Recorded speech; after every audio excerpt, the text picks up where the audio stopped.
to stop gang violence. It's too much to stop gang violence.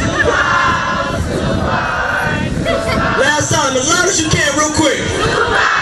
Louder than that, come on. One more time, as loud as you can.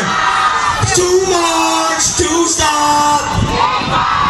Yeah, I know it's 2 miles. Yeah, I know it's 2 miles. I know it's 2 miles. And I know that 2 miles may seem like a long way. But if you've been a victim of any crime, if you've been a victim of this gang violence, you would know. I will ask you a question. He coming back. Just wait, Kay. How long would you walk, or how far would you walk to get your loved ones back? 2 miles. 2 miles wouldn't seem like nothing.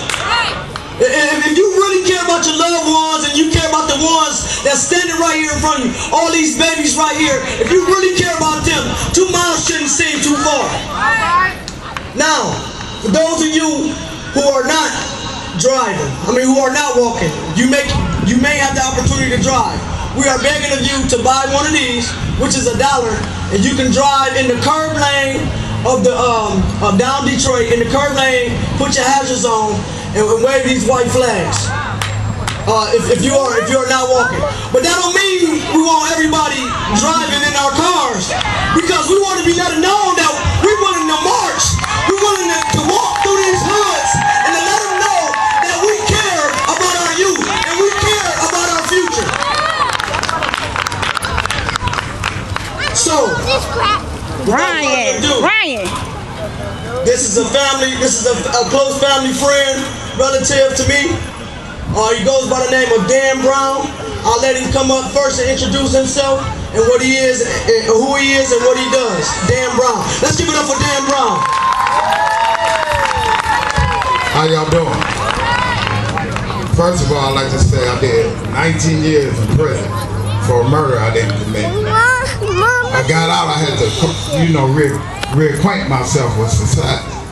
I had drug addiction, I had a lot of things. But through the grace of God and friends, I'm back.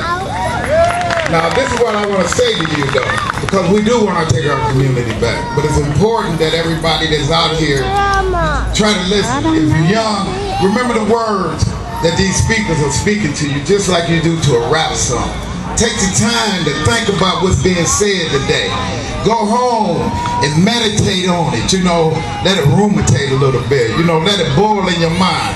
Remember what's being said today because it's important. But I want to say, what I really want to say right now is the act of violence is an expression of limited outcome. The act of violence is an expression of limited outcome. Meaning what's going to happen? You're going to hurt somebody, you're going to kill somebody, they're going to go to the hospital, you're going to go to jail. Or you're going to get killed. Now, what I want y'all to think about is here I was doing 19 years in prison. I was 25 years old when I went to prison, Lucasville, Ohio. Excuse my nerve. Anyway, when I got there, I was the youngest person in prison. Before I got out of prison, they was coming in 21, 20, 19, 17, 16. They was getting younger and younger, and they were wearing their pants down here. And the old dudes was like, what's wrong with them? Don't they know where they at? So this is what I want to say. You learn from your environment.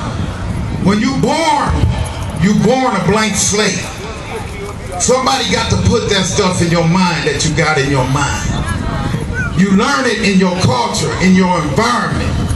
See, you say, hey, I'm a blood for life, I'm a crip for life. Where you get that from? What I heard is some dude in California started the blood. Tookie Williams, is he dead?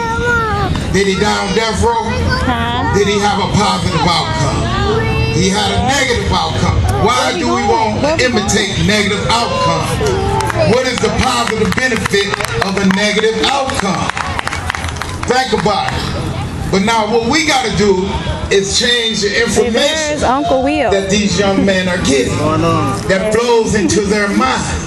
We can't look down on them. We can't turn our backs on them. Right? We mad at them. We don't like what they're doing. But what did Clarence Darrow say? You hate the sin, but not the sinner. They still a part of our community. They still a part of our families. We got to try to embrace these young men. We got to try to pull them in. We got to try to take the intelligence that they got, because they are intelligent, and use it for something positive. That's what we got to do. We all know somebody out here been to prison, don't we? We all know somebody out here that's been shot, don't we? So we got to embrace that. They're still a part of our community. I don't hate them. I just want them to do better. I just want them to change their mindset.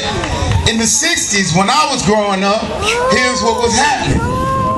The civil rights movement, in the lunch counter sit-ins, in the riots, and all these things that made changes for us to have a better education, for us to be able to vote, for us to do this, for us to live in Ottawa Hills, for us to do that.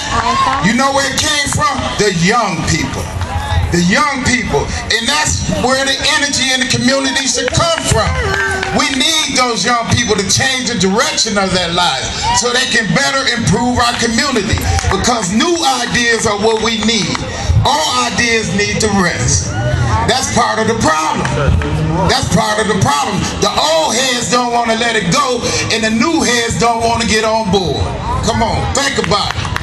That's what we need. We need to get these young boys together. We need to get the churches involved, the community leaders involved, the mayor, city council, and we need to have a powwow with these people. And let me tell you something. I see it's a lot of black people out here, but let me tell you something. Violence knows no color. Violence knows no color. Let me tell you, we got to figure out in the inner city where our common interest is with the people in Ottawa Hills. Check out Sylvania, all the murders and stuff. Out there on the east side, we got to find common interests so we can have more power. Because they don't want to listen to us. But when we get together with the other communities, we can have strength, because we can find our common interests and our common goals. And we can work on this thing. Now, I want to say, it's important that everybody out here think about getting politically active. You see what I'm saying? Because we vote for these people. These people make the laws. And we need you to start thinking. They run the Board of Education. How they get in office? We vote for them. What do you know about the people you vote for? They're Democrat. They black, or they're a woman or something. That's how we tend to vote. You got to pay more attention to who you put in the office. You got to pay attention. Don't vote because they're Democrat. Don't vote because they're a woman. Don't vote because they're black. Be smart. What are you doing for me? Come down here in my neighborhood and talk to me. Let's register some of these young kids so we can have a threat of overruling the anarchy that's up there. I'm not saying that I don't want to work with them.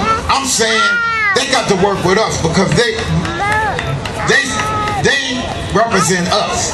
But we got to exercise our voice.